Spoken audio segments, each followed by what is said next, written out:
नमस्ते दोस्तों। आज हम बात करने वाले हैं चंपावती की सत्य कहानी पे। किसी नगर में एक अमीर आदमी रहा करता था। उसकी दो बीवियां थी। बड़ी वाली लागी पसंदीदा थी और दूसरी छोटी वाली अलागी की जिसे दूर कर दिया गया हो थी। दोनों बीवियों की एक एक बेटी थी। बड़ी बीवी के बार बार कहने और लड़ाई झगड़ा करने पर पति ने दूसरी बीवी और उसकी बेटी के रहने के लिए घर के पिछवाड़े में एक झोपड़ी बना दी थी। अलग ही अपनी बेटी के साथ गरीबी में अपना जीवन गुजारने लगी। उसकी बेटी का नाम चंपावती था। एक दिन पिता ने चंपावती को आदेश दिया कि वह जाकर उसके धान के खेत की रखवाली करे। वह हर रोज एक उसे स्थान पर बैठकर खेत की रखवाली करती और सीढ़ियों को उड़ाती रहती। इसी तरह कई दिन गुजर गए। एक दिन धान की रखवाली करने के लिए जब वह उससे स्थान पर चढ़ी तो उसने गाना गाना शुरू कर दिया। बेटियों, यह जे चली जाओ, मेरे धान को मत खाओ, उसके बदले में तुम्हें भुना हुआ चावल लूंगी। जब उसने ऐसा कहा तो जंगल में से किसी का जवाब आया, मैं तो धान खाऊंगा और चावल भी। मैं चंपावती से शादी करूंगा और उसे अपने घर ले जाऊंगा। यह सुनकर हैरानी से चंपावती ने इधर उधर देखा पर उसे वहां कोई नजर नहीं आया। शाम होकर लौटकर चंपावती ने अपनी माँ को सारी बात बताई। अगले दिन उसकी माँ भी उसके स्थान साथ खेतों पर गई कि क्या वास्तव में ऐसा हुआ था। उसकी माँ ने चंपावती को वही गाना गाने को कहा। जैसे ही उसने गाना गाया, जंगल से वही उत्तर आया। उसकी माँ को इतना आश्चर्य हुआ कि उसने चंपावती को फिर से गाना गाने को कहा और फिर वैसा ही जवाब उन्हें मिला। माँ और बेटी दोनों घर लौट आई। अलागी ने इस बारे में अपने पति को बताया। तब अगले दिन वह अलागी चंपावती और कुछ पड़ोसियों के साथ खेत पर गया। जब चंपा से गाने को कहा गया तो उसने वैसा ही किया। फिर से वही जवाब आया। जवाब कौन दे रहा है, ये जानने के लिए वे सब जंगल में गए, पर वहां उन्हें कोई दिखाई नहीं दिया। उसके बाद चंपा के पिता ने जंगल की तरफ देखते हुए कहा, अगर तुम सच में चंपावती से शादी करना चाहते हो तो हमारे सामने आओ। मैं वादा करता हूं कि उसके साथ तुम्हारी शादी कर दूंगा। यह सुनकर एक विशालकाय अजगर बाहर निकला। लोग उसे देखकर डरकर भागने लगे, पर चंपा के पिता ने उन्हें समझाया कि डरे नहीं, यह रुके रहे, तो वे सब वापस आ गए। उसने अजगर को अपने घर आने का निमंत्रण दिया। अलागी और उसकी बेटी दोनों जोर जोर से रोने लगी। अलागी ने अपने पति से विनती की कि वह चंपावती की शादी अजगर से न करे, पर लागी की सलाह पर उसने अजगर से चंपावती की शादी कर दी और अपनी पत्नी, बेटी और दामाद के रहने के लिए एक नए घर की व्यवस्था भी कर दी। लागी यह सोचकर बहुत खुश हुई कि अब रात को अजगर चंपावती को निगल लेगा।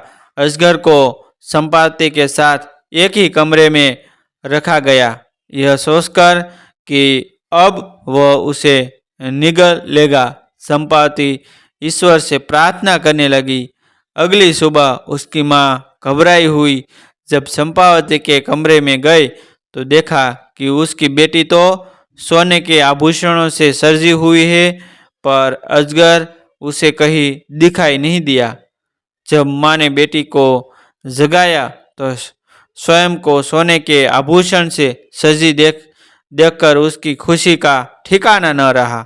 ये सोचकर कि अब तक तो अजगर चंपा को निगल गया होगा, जब पिता अपनी बड़ी पत्नी के साथ वहां आया तो उसे सोने के आभूषणों से सचमच समाते देखकर हैरान रह गया। ये देखकर लालची लागी होकर बहुत ईर्ष्या हुई और उसने अपने पति से जिद की कि वह उसकी बेटी के लिए भी अजगर को लेकर आए। उसकी बेटी को भी अजगर लेकर आए। तब वह बहुत सारे आदमियों को लेकर घने जंगल में अजगर को ढूंढने निकल गया। उन्होंने एक अजगर मिला तो वह उसे घर ले आए। लागी ने भी अपनी बेटी की शादी उससे कर दी। संपावती की तरह उसकी बेटी को भी अजगर के साथ सोने के लिए भेज दिया गया। लागी पूरी रात यह सोचकर खुश होती रही कि अब उसकी बेटी भी सोने की आभूषणों से लद जाएगी। सोने के बजाय वह पूरी रात उनके कमरे के बाहर भी ही बैठी रही। लेकिन अजगर ने तो पैरों की तरफ से उसकी बेटी को निगलना शुरू कर दिया। बेटी ने कमरे के अंदर से अपनी माँ से कहा, माँ, मेरे पाँव में गुदगुदी हो रही है। माँ ने बाहर से जवाब दिया, मेरी बच्ची, मेरा दामाद तुम्हें पाजेबों से सजा रहा है। धीरे धीरे अजगर उसकी कमर तक पहुंच गया। तब बेटी बोली, माँ, मेरी कमर में गुदगुदी हो रही है। माँ बोली, मेरी बच्ची, मेरा दामाद तुम्हें कमरबंद पहना रहा है। उसके बाद अजगर उसकी छाती तक पहुंच गया तो बेटी बोली, माँ, मेरी छाती में गुदगुदी हो रही है। मेरी छाती में गुदगुदी हो रही है। माँ ने जवाब दिया, मेरी बच्ची, मेरा दामाद तुम्हें शाल पहना रहा है। जब अजगर उसकी गर्दन तक पहुंचा तो वह बोली, माँ, मेरी गर्दन में गुदगुदी हो रही है। माँ बोली, मेरी बच्ची, मेरा दामाद तुम्हें मोतियों की लड़ियों से सजा रहा है। जब अजगर उसके सिर तक पहुंचा तो बेटी की आवाज़ आनी बंद हो गई। माँ ने सोचा कि आभूषण पाकर मेरी बेटी खुश हो गई है और सो गई है। यह सोचकर वह भी खुशी खुशी सोने चली गई। सुबह वह दौड़ी दौड़ी अपनी बेटी के पास आई पर उसे वह कहीं दिखाई नहीं दी। अजगर बड़े आराम से वहां लेटा आराम कर रहा था। अलगी की बेटी को निगलने के बाद उसका पेट फूला हुआ था। यह देख कर उसे एहसास हुआ कि क्या हुआ है और वह दहाड़े मारकर रोने लगी। उसके रोने की आवाज़ सुन पति दौड़ा दौड़ा आया और पूछा कि क्या हुआ। जब उसे सच का पता चला तो वह सिर पकड़कर वही जमीन पर बैठ गया। अलगी और संपावती भी रो रही थी। सारे गांव वालों ने पति पत्नी का बहुत मजाक उड़ाया और उनके लालच पर उन्हें धिक्कारा। सब लोगों ने मिलकर बेटी के शव को अजगर के पेट से बाहर निकाला और उसका दाह संस्कार कर दिया। उसके बाद तो लागी और उसके पति को अलगी और संपावती से इतनी नफरत हो गई कि वो दोनों उनसे पीछा छुड़ाने का तरीका सोचने लगे। एक दिन वे अपने हथियारों के साथ उन्हें जबरन घसीटते हुए जंगल में ले गए। उन्हें बेहोश कर वे उन्हें मारने की वाले थे कि तभी एक अजगर वहां आया और उसने उन दोनों दुष्टों को निगल लिया। अजगर ने बेहोश माँ बेटी को उठाया और जंगल में ले गया। अगले दिन जब वे उठी तो रोने लगी। एक अनजान जगह पर उन्हें डर लग रहा था। अनजान जगह पर इन्हें डर लग रहा था। अजगर उन्हें दिलासा देते हुए बोला, तुम दोनों चिंता करने की जरूरत नहीं है, मैं तुम्हें यहाँ लाया हूँ। फिर उसने रात की घटना उन्हें बताई। सच जानकर दोनों ने कृतज्ञता प्रकट की। उसके बाद से तीनों खुशी से जंगल में ही रहने लगे। कुछ दिनों बाद अलगी अचानक बीमार पड़ गई और उसकी मृत्यु हो गई। संपावती अकेली रह गई। एक दिन जब अजगर बाहर गया हुआ था, तब एक बूढ़ी स्त्री वहां आई। चंपावती ने लंबे समय से किसी मनुष्य को नहीं देखा था। उसने बहुत सम्मान के साथ उस स्त्री का स्वागत सत्कार किया। तब उस स्त्री ने उसकी सेवा से खुश होकर बताया, जो अजगर तुम्हारा पति है, वह असल में एक देवता है। वह हर रात तुम सो गए हो या नहीं, यह देखने के लिए तुम्हें सुटकी काटता है और फिर अपने अजगर का शोला उतारकर स्वर्ग में चला जाता है। वहाँ कुछ समय वह अन्य देवताओं के साथ समय व्यतीत करता है। अगर तुम अपने पति को देवता के रूप में देखना चाहती हो, तो रात को सोने का नाटक करना, पर सोना मत। जब वह अपना शोला उतार स्वर्ग जाए, तो तुम उसके शोले को आग में जला देना। जैसे ही तुम इसका शोला जलाओगी, उसे अपने बदन में जलन का एहसास होगा। तब तुम तुरंत पंखा कर देना और उसे आराम करने देना। जल्दी ही उसे नींद आ जाएगी। सुबह तुम उसे माला पहनकर उसका अभिवादन करना। तुम्हारा पति ही है जो अजगर के रूप में तुम्हें सामने आता है। अजगर के रूप में तुम को सामने आता है। ये बात सुनकर चंपावती की खुशी का ठिकाना न रहा। उसने उसे घड़ा भरकर सोना और चांदी दिया।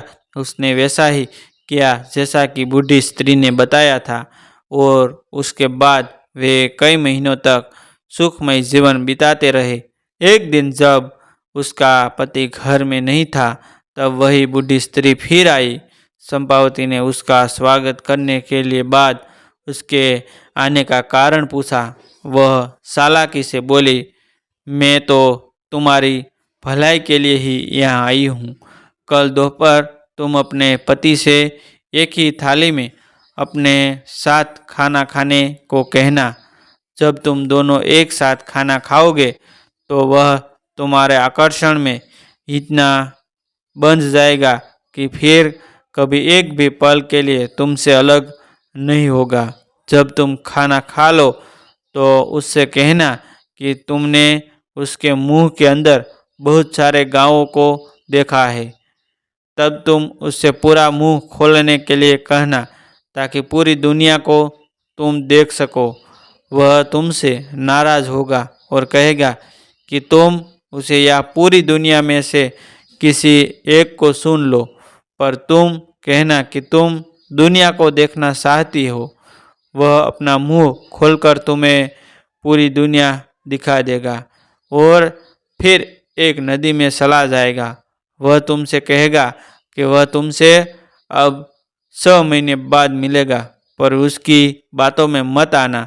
तुम नदी के तट पर बैठी रहना। कुछ क्षण बाद तुम उसे वापस आते देखोगी। यह सुन चंपावती ने पहले की ही तरह उसे स्त्री को सोना चांदी देकर विदा किया। अपनी धूर्तता पर प्रसन्न होते हुए वह बूढ़ी स्त्री वहां से चली गई। अगले दिन चंपावती अपने पति के साथ एक ही थाली में खाना खाने बैठी। उसके पति ने कहा, तुम आज कुछ अजीब व्यवहार कर रही हो। तुम्हारे इरादे मुझे ठीक नहीं लग रहा है। खाना खाने के बाद उसने अपने पति से पूरी दुनिया दिखाने को कहा, तो वह बोला, फिर तुम मुझे कभी नहीं देख पाओगी। पर वह तो अपनी जिद पर अड़ी थी। तब हार कर पति नदी के पास गया और उससे पूछा, दुनिया देखने के लिए क्या तुम मुझे भी छोड़ने को तैयार हो? वह बोली, मुझसे दोनों चाहिए, दुनिया भी देखनी है और आप भी चाहिए। उसके पति ने अपना मुंह खोलकर उसे दुनिया दिखाई और उसे सोने की अंगूठी देते हुए बोला, जिस बूढ़ी स्त्री के कहने पर तुम यह सब कर रही हो, वह मेरी माँ की नौकरानी है। मेरी माँ एक नरभक्षी है। उसने मेरे लिए जिस लड़की को सुना था, उससे शादी न कर मैंने तुमसे की। वह तुम्हें मुझसे अलग करना चाहती है। ताकि वह तुम्हें खा सके। अपने षड्यंत्र में कामयाब होने के लिए उस बूढ़ी स्त्री ने तुम्हें धोखा दिया है। उन्हें लगता कि अगर मेरी माँ तुम्हें खा जाएगी तो मैं उनकी सुनी हुई लड़की से विवाह कर लूँगा। इसलिए मैं तुम्हें यह सोने की अंगूठी दे रहा हूँ, इसे संभाल कर रखना। अगर ये तुम्हारे पास रहेगी तो कोई भी बुरी ताकत तुम्हें नुकसान नहीं पहुँचा सकेगी। अगर अंगूठी तुमसे खो गई तो तुम मुसीबत में घिर जाओगी। जिस अंगूठी के प्रभाव से तुम मुझे 100 साल बाद मेरी माँ के घर मुझे पाओगी। अब मुझे जाना होगा, सावधान रहना और इस अंगूठी को खोना मत। यह कहकर पति नदी में चला गया। चंपावती को अपनी गलती का एहसास हुआ और वह रोने लगी। जंगल में घूमते घूमते वो रोती रही और अंगूठी को सीने से लगाए 100 साल बीतने का इंतजार करने लगी। उसके पति की माँ ने उसे कई तरह से छलने की कोशिश की, पर अंगूठी ने उसकी रक्षा की। 100 वर्ष बीत चुके थे और अचानक एक दिन चंपावती की मुलाकात अपने पति से हुई। वे फिर से साथ रहने लगी, लेकिन उसकी सास वह देखकर क्रोधित हो उठी।